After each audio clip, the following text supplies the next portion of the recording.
The alien woman collapsed at the edge of Dock 9, unnoticed for nearly 7 minutes. That alone should have told me everything. Dock 9 was one of the busiest transfer points on Kestrel Station, a sprawling hub where dozens of species passed through every hour. Cargo haulers, diplomatic envoys, traders, refugees. Noise, light movement. And yet no one stopped. They stepped around her. Some didn't see her at all. Others saw and decided not to. I was there because I worked maintenance, human, expendable, invisible enough that I could stand still without drawing attention. I'd been replacing a faulty grav plate when I noticed a shape where motion should have been. She was kneeling at first, one long arm braced against the deck.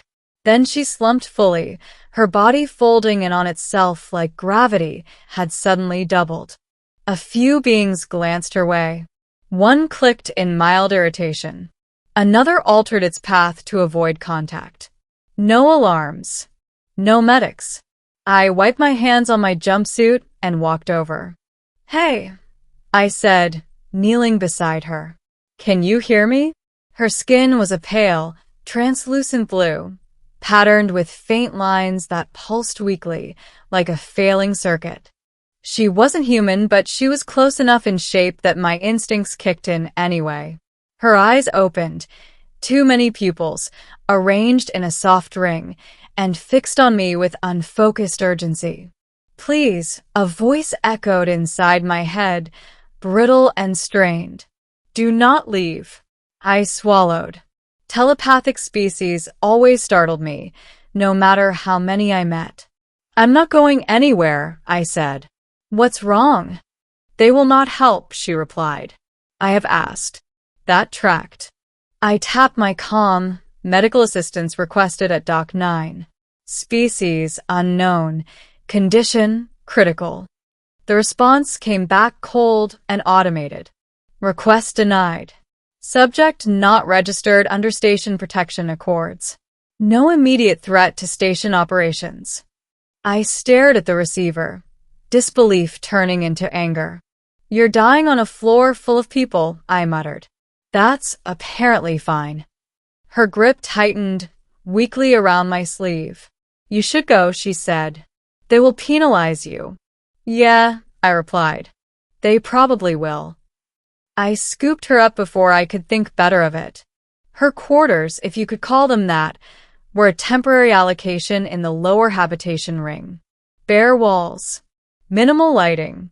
No personal effects except a small crystalline device humming faintly on a low table. I laid her down on the narrow rest platform. Her breathing, or whatever passed for it, was shallow and uneven. "What do you need?" I asked. "Medicine? Heat? Pressure?" "Stability," she answered. "My biology requires periodic resonance alignment. Without it, my neural lattice collapses." "Okay," I said slowly. "And where do you usually get that?" A flicker of something passed through her mind. Not fear, but resignation. "My people are gone." That shut me up. "My name's Owen," I said after a moment.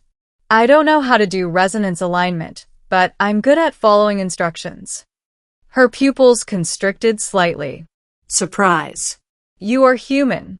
"Last I checked." "Why are you helping me?" she asked. I shrugged. "You asked." No one else answered.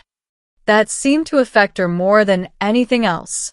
She guided me through the process as best she could, adjusting the frequency of the crystal device, positioning it near her sternum, maintaining physical contact to ground the resonance. My arms ached from holding still, my muscles trembling as minutes stretched into an hour. Slowly, the pulsing lines on her skin brightened. Her breathing steadied. She lived. When it was over, I slumped against the wall, exhausted. "Told you," I said weakly. "Good at following instructions." She sat up carefully, studying me with new focus. "My name is Teleris," she said. "I am of the Ellery." "Nice to meet you," I replied. "Try not to collapse in public next time." People here are terrible. Word spread faster than I expected. Not about me, but about her. The Ellery were known in the Compact as a non-aligned remnant species. Their civilization had collapsed generations ago after refusing integration. Survivors scattered, stateless, stripped of protections. Helping one came with complications. 2 days later, station security showed up at my quarters. "You interfered with station protocols," the officer said flatly. "Provided unauthorized aid to a non-protected alien." "She was dying," I replied. "Not your concern." They fined me 3 months' pay and issued a warning.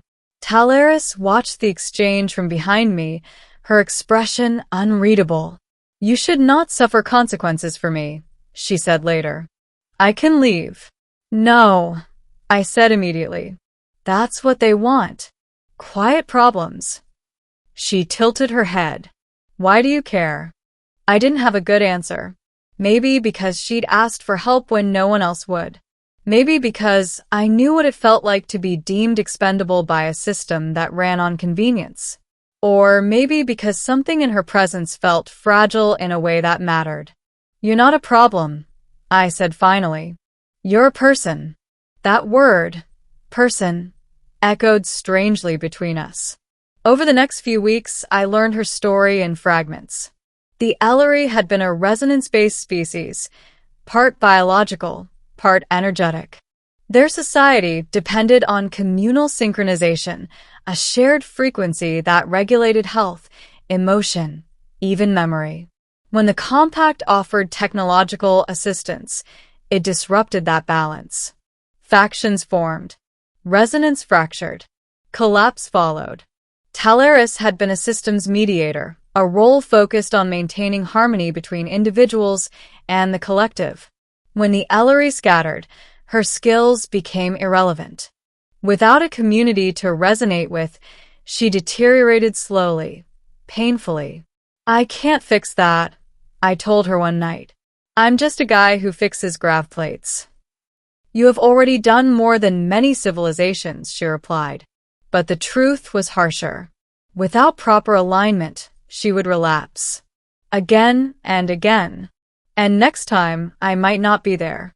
I started researching, digging into restricted databases, old xenobiology texts, Compact archives. Everything about Ellery tech was classified as obsolete, because helping extinct species didn't generate profit. Then I found something. A decommissioned Ellery resonance chamber, listed as scrap, stored in a forgotten orbital warehouse. Too unstable to sell. Too expensive to dismantle. Too dangerous to ignore.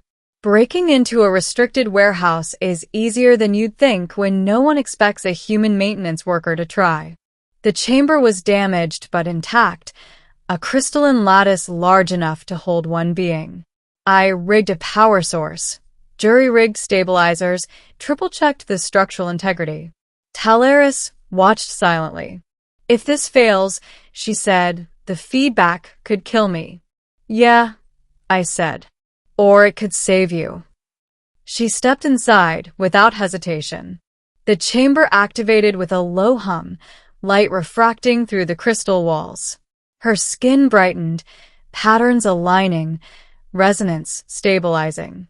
For the first time since I'd met her, she smiled, not with her mouth, but with her whole presence. "I am whole," she whispered. Then the alarms went off.